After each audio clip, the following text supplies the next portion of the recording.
Good morning, Rams fans. I'm Sheriff Joe Baggs. This is Tuna and the Sheriff. Tuna's dealing with some tech issues right now, so he'll be in shortly. Maybe he's here right now, dude. He didn't even give me a chance to say all the things I wanted to say before I wanted to bring him in. What the heck, dude? All right, so this is Tuna and the Sheriff, and we got a big old football game going on this weekend. Lions coming to town. I believe Tunes will be there for this one if you're going to be there as well. Make sure you share pictures and stuff, dude. I'll absolutely love that stuff. And I'm not going to any games this year, so I'm a little bit of a sad boy. That being said, though, time bringing Tuna. What's up, dude? Oh, you're silent. That's cool. So we're just gonna. Oh, what was that word that you just yelled? I didn't catch that. I did. Oh, that's funny. Tuna's doing great over there. I could actually just move your mouth, man, and I'll talk for you. Hey, my name's Tuna, and I'm a bit of a bummer. That's all right. Yeah, I don't know what to do. That's all I had prepared. So thanks for hanging out. I'm just kidding. So obviously, major football game going on this weekend. If you want a little bit of another version of a game preview as well, I was actually on the Talking Grit podcast with some Lions dudes. Absolutely awesome fellas. Those guys are great. And not big into just ripping your team apart kind of thing. Just enjoying talking some balls. So Talking Grits, I was on that show. Check that out. Links will be shared on Ram Showcase socials and all that stuff. But of course, this game, I think the major gist of this game, and just the overarching theme of this, is that the Rams are trying to keep the number one seed right now. And there is certainly no guarantee that that's going to be the case, especially when you have two really tough games in just a couple of days. That's going to be a tough fight. You know what I mean? But the Rams are certainly a great team. They can absolutely be in position to take that number one seed and keep that spot. But then you also have a team like the Detroit Lions, who they can absolutely, obviously they're a good football team, but fighting for this right now. They're sitting on the side of the picture, and they're going to make it. That probably means a team such as the Bears or the Niners don't make it. So the Lions kind of need a little bit of help to still be able to wiggle into the picture. But I do think that I want to say they control their own destiny still, because of the they may play the Bears. Actually, let me see if I can just pull up this this page here. We can kind of talk about it while we wait for Tuna to figure it out. He's not. He's still not here. Let's see here. So we're gonna go here. So Lions do control their own destiny. I'll see if I can pull this up here. I don't do this very often, so bear with me.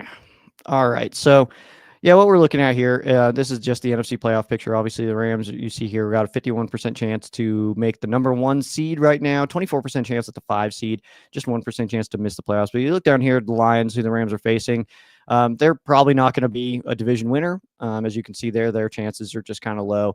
But 17% chance to get the 7 seed. That's a pretty low 69% chance of missing the playoffs entirely for the Detroit Lions. So obviously they really need to they have to win this game. It's kind of critical for them to win this game. Just trying to see if Tuna's back. And then let me see here. So if we got a what if in here. So if the Lions lose their next game to the Rams, that they no longer control their own destiny. That's what the green means. That they can control their own destiny. So, yeah, losing to the Rams brings them fairly down as far as their chances to make the playoffs. So we're going to get a desperate team, kind of what I'm saying here. And basically, too, what I'm looking at when it comes to the playoff picture and stuff like that, it's because we're getting a desperate team that's trying to make the playoffs, just like we did against Carolina, who, guess what? If they win, they are in the lead of that division. So are we bummed out now still? Are we still super angry and upset that we lost to the Panthers, even though they might be leading that division by Sunday? I don't know if we can be that upset. Speaking of being upset, what's up, dude? Don't test me. Don't test me. Don't test me. All right. So the problem is my setup, for whatever reason, unless I start my computer from shut down to this is the first thing I do, it just switches defaults. Like the minute I open this app, it's like, nope, you're using this as a microphone. I don't even have that thing as a microphone. So, all right, we're back. We're here. StreamYard is the only one where it's like what is that device? And it's like the same one I've used every friggin' time, dude. God. Nope. StreamYard's like, you're not using that mic that you always use. Not today. I was on a show yesterday with some Lions fellas, the Talking Grit podcast, and they used a different service that I don't remember the name of right now. I think I'm going to switch. It was very good. What? You're hanging out with the ops now? The ops do cool shit. Now you want to hang out with them? These guys are cool, man. It was a good time, man. But wow, trader. Brett's got a really good question in here. Is 10-3 good? Unfortunately, Brett, no, it is terrible. If you look at the reaction to Rams fans from Rams fans, it's not very good. I was just saying that though, by the way, we're talking about playoff percentages and stuff. That the Panthers win this weekend and they're leading that division. Do we still retroactively look at that loss and say, well, we blew it. Yeah. Season's over. We lost to a division leader. So we suck. It's not looking that bad no more, is it? In a situation where we spotted them 7 and took 7 away from ourselves, that should have been really like a 35-24 game. But we just did some things that weren't characteristic for us standard. And how about our babysitter of that draft pick last night? How about them coming away with that win last night? That was crazy. Yeah, that's unfortunate. Did you watch that though? Did you watch it? Yeah. Crazy. It's so crazy to think that I feel like Mike Evans just had like an okay, he's like a whatever day, but he crushed it. It's that's so crazy, man. He's like, I came back for he's all angry. I came back for this shit. This is what I came back for. He is absolutely incredible. We still got people in here that are gonna say that apparently in our comment section that that loss was still terrible to Carolina. And sure, shouldn't have lost that game. Shouldn't have lost the Philly game. Shouldn't have lost the Niners game. But you're not gonna win every game. And honestly, I feel like the stress level we would all be feeling if the Rams were undefeated right now would be so high. We would all be like, that's like an extra. Yeah. It's an extra level of pressure that I don't really think I want. There is something. Think about the Steelers a few years ago when of Big Ben's last years when they were like 9-0, 10-0. Like you knew they weren't that good. It's like you watched them play, and it's just like this weird pressure. The difference is the Rams are really good. If they were 10-0, 11-0, there's like just an extra drama to it. There's just like extra nonsense. I just think back to the Patriots here where it's like you just kind of felt like they were going to go undefeated because they were just that damn good.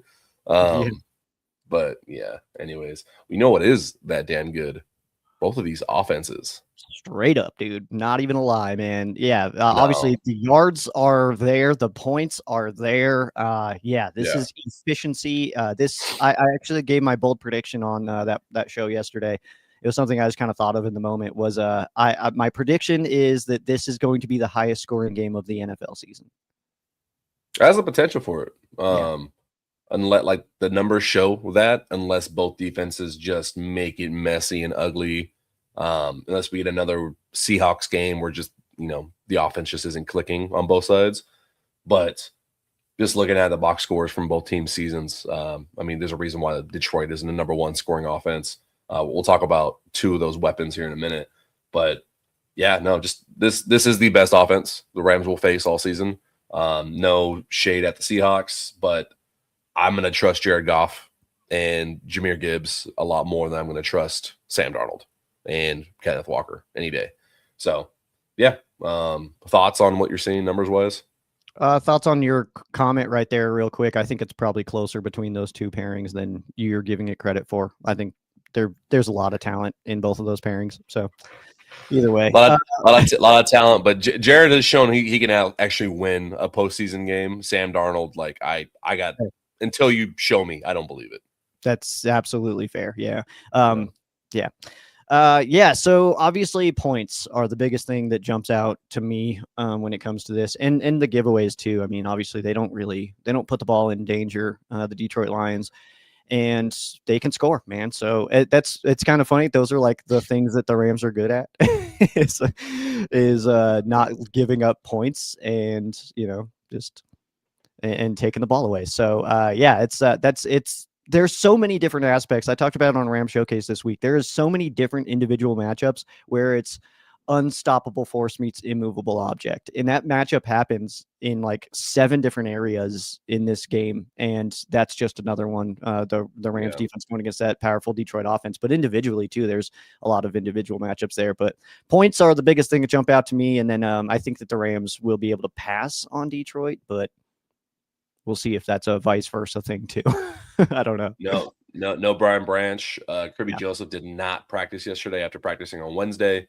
So who knows? He may be a game time decision. I did like what JB said on Between the Horns, that this may be a game where it's not so much about like stopping the offense, because if both offenses are clicking, like there's what maybe Houston's defense, just because their secondary is legitimately that good. This may be a game where you're just hoping, which defense can get one more possession, which defense can hold to more field goals. Because this may be a game where if you're holding your breath and hoping for, oh man, we're not getting 5 sacks. Like, oh man, how come we're letting them get 300 yards in the air? It might be that kind of game. It might be the game where you need Matthew Stafford to just be better than Jared Goff. And I'm here for it. Like, if you tell me Matthew Stafford has to be better than the opposing quarterback to win the game, I'd bet my life savings on it 10 times out of 10. Like, I'm willing to take that risk. That's okay. Yeah, I like it, man. I also just think that, there's one of the situations. This is one of those games where I feel like there's going to be at least a certain percentage of people that exit this game with something to complain about, no matter what the score is. I think that my intentions here are just very much just win. Just win. Yeah, just have more points than them by the end, and nothing else matters. Oh yeah, like this week and Seahawks game, or just playoff games. I don't care if it's 3-2. I don't care if it's 50-55. Just win. Like, that's all that matters. Just win. Yeah, no one ever brings up that Rams Chiefs game from 2018 and is like, freaking gave up 51. That's ridiculous. Like, no one losers. Yeah, no one says that. It just get more points than them, dude. That's the thing. That's the name of the game. Losers. This guy though. This guy contributes a lot to their offense. Sure I talked about him in our piece yesterday. Matchups that matter. I don't know if there's a single player on the defense that can stop him. This would be like the Quinton Lake game for like the Amon-Ra piece, a little bit of this piece, because he is flexible in the run game. I'm not so much worried about between the tackles. Like, I know Puna Ford and Nate Landman will kind of handle between the tackles. That's more David Montgomery's deal, like just pound the rock. But if you get this guy getting open field, like, it'll be a long day. He splits out wide, man. Like, he splits out wide. We're going to see like Akello manned up on Gibbs. Like, that's going to happen. That's scary. Even if he's not running routes, like they kind of, what I've seen is if you're going to press him, like, okay, they're willing to let him run routes. Like, he'll run a slant, he'll run a go. But then if you're going to play off, like if they anticipate you'll play off, they'll just throw a quick bubble screen, and now you're dealing with him on the sideline with blockers. That's why he's got these numbers. Like, he should get Offensive Player of the Year votes. He is very good. Yeah, absolutely he is. Yeah, and you're absolutely right. I mean, you almost got to guess right. And then even then, you may not ever be able to guess right because pre-snap checks, you know what I mean? So it could be one of those situations where I think that we see the Rams, if I had to guess, just based on knowing this team, knowing Chris Shula, knowing our history and stuff like that, if I had to guess, we'll probably play him off and then know that if he just, the ball snapped and he just turns to the quarterback, attack the hell out of it, man. You'll probably see like if he's manned up on the outside with Akello and you see that quick little stop, you probably see somebody like Cam Curl rocketing in from the middle of the field to try to close that a little bit. So, yeah, it's and that's the thing too, is that, like, if you press him, then he's got the ability to press and then just take off, dude. So, and with Quinton Lake being out, I think you're absolutely right. This is like they said it on Between the Horns too. Like, this is the most modern football kind of matchup if Quinton Lake was playing, of like an Amon-Ra in the slot going against Quinton Lake and Jahmyr Gibbs. Like, it's modern football at its finest, man. And it sucks for missing Lake for sure, but we still got a whole bunch of playmakers all over this defense, man. So I still feel like we can do at least enough to let our offense outscore Detroit. Yeah, that's a good point. You still got Tech McCullough. You still got Cam Kitchens, Cam Curl. I think the weight of this matchup is going to be more on them because I'm sorry if we're putting Omar Speights and Nate Landman, the coverage of Amir Gibbs, like we got a problem. Like we need to communicate a little bit better. Let's not do that.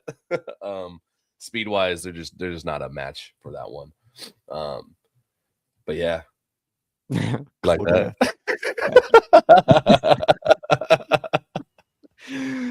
That's pretty slick, man. Pretty slick. Yeah, that's got some primetime vibes, bro. That's awesome. Yeah, I mean, this is what everyone wants to talk about, right? It is. It's unfortunate because I'm pretty over it. I think we're at the point now where it's no longer former Rams quarterback Jared Goff. It's Lions quarterback Jared Goff. It's no longer former Lions quarterback Matthew Stafford. It is Rams quarterback Matthew Stafford. So I'm pretty tired of it myself. It's been years, and Jared Goff has officially played in more games as a Lion than he ever did as a Rams. So I think we can put it behind us a little. Oh, yeah, he has. I wrote what was my opening? What did I say? I said, everyone, they still ask this damn question every time they even get close to proximity to each other. In the playoffs or any conversations, it's how does Matthew feel? Does Jared Goff miss McVay? It's the same way. Yeah. Like you broke up with an ex 5 years ago, and then they keep asking you, do you still dream about her? Like what stop? Like I got other shit going on.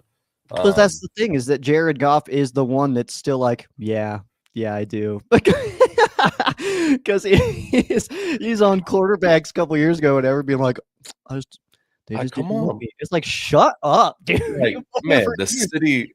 They love you, dude. Stop talking about you. It. You're married with children. Stop talking about us. Stop talking about your ex, man. Like, dude, I've seen the with the quarterback documentary last year. Like, I've seen your wife, man. Like, move on. You're good. Like, the city chants your name every chance they get. You're okay. Man. You're good. But I forgot they played. By the time Sunday rolls around, it will have been 10 days. So that's why it says 10 days ago. I forgot they played Thursday. So they got extra rest. I guess the Rams do too, because they only played about 2.5 quarters of offense. Played pretty good. I mean, his stats are very similar, minus the extra 2 touchdowns that I was never good at math, but 9 is more than 16. Like it is. It's greater than 16. I love that comment. That's it is. It makes sense if you don't think about it. Yeah. Just let it happen. He played a clean game. Their offense, I think they won like 44-34 or something like that. To kind of put away Dallas's hopes in the postseason. I got nothing bad to say. I mean, we know what Jared Goff can do. He gave him a pocket. If their offense is clicking, if the weapons around him are where they need to be, Jared Goff is good enough where he'll look like an MVP. So yeah, it's up to the defense to make it messy. Yeah, absolutely, man. Jared Goff is certainly one of those quarterbacks who can do just about anything. He can put the ball anywhere. He's similar to the Matthew Stafford speed ratings, I would assume. Watching him kind of roll out is it's a little comical, just like watching our boy. But he's also shown as recently as this season that he can still get shaken up by some pressure. So. I'm really curious to see is the amount of pressure and where it's coming from, the blitz percentages, stuff like that of what Shula tries to do to Jared Goff to kind of just, throw him off his spot. I feel like we see a lot of like show blitz and then random guys drop back into coverage and stuff like that. I feel like we see that a lot this week. That offensive line's no joke either, man. We got BY going against School. I mean, that's a hell of a matchup, but you got to just trick them instead of just trying to go man on man with Detroit because they're really good at doing that. BY is good, man. He's shown an improved skill set. He's got better bend. He's a sack leader of the team. He's got 11 sacks. So I got faith he'll do something. And plus, they're delayed stunts. He does a really good job of teaming up with like Puna Ford and Kobe on timing those up to get free. So there's going to be a play where BY is barreling down the center of the offensive line. There'll be a gap there, like off a stunt. He'll crash off the right end, come barreling down the center.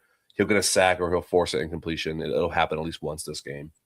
But yeah, and then Stafford, obviously, just for comparison purposes, I didn't change that. All right, we're not looking at that. We're not looking at that because there's a bad logo. There's a bad logo. Yeah. We know what Stafford did. Yeah. So also Matthew Stafford has done historically well against the Lions. So I mean, obviously we only have a smaller sample size to look at when it comes to that, but he's done well. And this year specifically, he's doing well in a lot of football games. So no reason to think that he wouldn't this week. But it does have the vibes of like, yeah, they've gotten us the last 2 times, man, in some very good games, in fairness.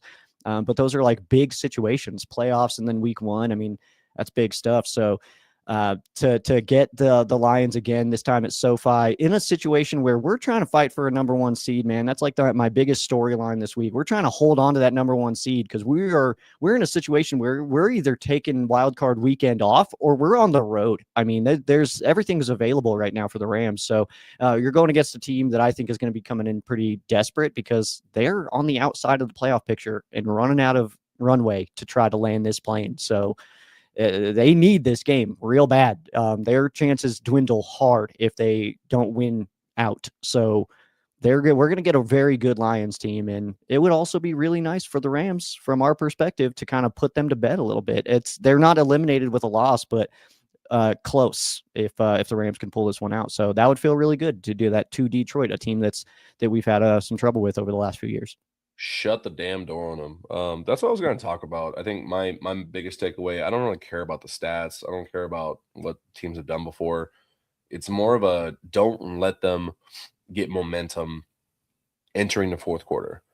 Because this team, the Dan Campbell mentality, the Jared Goff, like where he thrives on this team is you let, like, if they're down 14 and they get a big play and they score and then they get like a stop, like, dude, they're one of the unstoppable teams. Like, they believe in themselves arrogantly.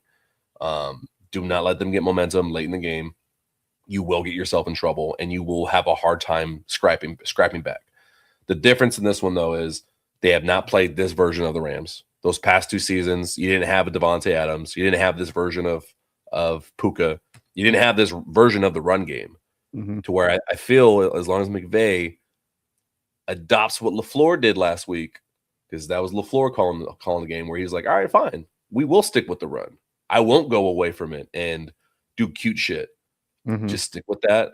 If they're playing light, attack it in the run. Beat the hell out of them. And we've shown that they've been able to knock some monkeys off their backs this year by beating the hell out of the Niners. Like, they never do that. So it's a different year, different season.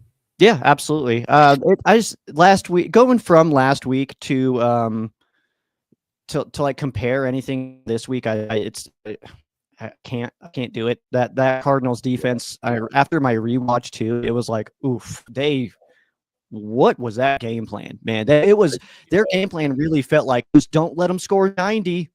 And that's like, it's like really what it felt like. Of just kind of the way that the Rams were single blocking on the first level, duo blocking the linebackers, and then extending to safeties was like, all right, this is the NFL. Are you kidding me? This is an NFL defense we're doing this to? That's crazy. That's not going to happen this week. That's not going to happen.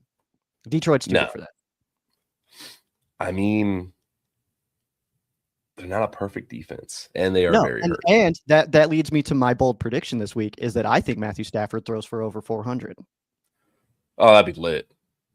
I think he does. I think that the run game doesn't explode. I feel like we kind of I think it does well, but I think we do the 500 yards of total offense, but in a different way this week, not the same.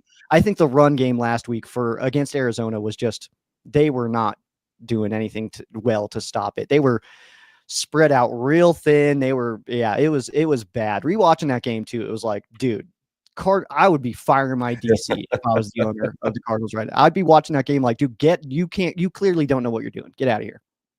That was terrible. Yeah, by the time that Blake Corum breakaway touchdown came, that was the like, oh, we gave up. That was the white flag.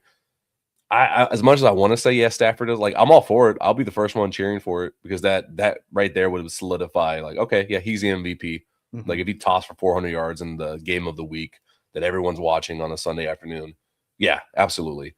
But I think it ends up being more balanced. I think when push comes to shove, you're going to get a lot of play action. You're going to get a pretty healthy dose where he's got like 230, 240 yards, 2 or 3 scores, and then a nice Kyron game.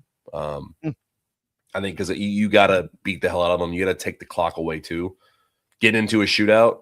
As good as the Rams are, shootouts do leave you susceptible to more incompletions, more clock stoppage, giving this offense more opportunities because they are a very good offense too. So I would like to see the clock kind of run out a little bit. At least that's my thinking. Fair enough. Do you have any bold predictions as far as any stats? Anybody who's going to light it up this week or anything? Puka 160. Puka 160. That plays into my Stafford 400. Devontae. Yeah, I think it's like overwhelmingly for some reason. Just Puka has most of Stafford's yards, and Devontae Adams 2 touchdowns from within the 5, just to piss everybody off. This is one of those interesting ones where it's like Detroit also, they remember playing Devontae a bunch. So I mean, it's like not like that city's a stranger to this fella scoring touchdowns on them. So that's good. Yeah, he owns them. He's part owner with Aaron Rodgers. That's the Bears. The Bears. No, he owns the Lions too. He owns that whole North. I mean, that's fair. Yeah, that's fair. Yeah. With that being said, man, what about defense? Any big predictions on defense? It's so hard for me. I have a bad one. I don't want to say. Do you want me to say the bad one? I want you to say what's in your heart, Tuna. I think Jahmyr Gibbs has like 150 total yards. I think. That's not even that bad. If he does only 150, I feel okay about it, man. That kid is great. That's a scary one. I think I said 165. I think he has like 165 all-purpose yards and a touchdown. He's just that good. But besides that, I think Emmanuel Forbes does really well on Jameson Williams. If he has that matchup, I think Emmanuel Forbes plays him well. Like it's right up his alley. He's the fastest guy on our team, fastest guy on their team. Let's see it. And then I guess we could do score prediction. We're at the end here. Well, I want to go my defensive prediction. Oh, yeah, my bad. Let me get a verse with a strip sack. Ooh. Okay. All right, yeah, score though.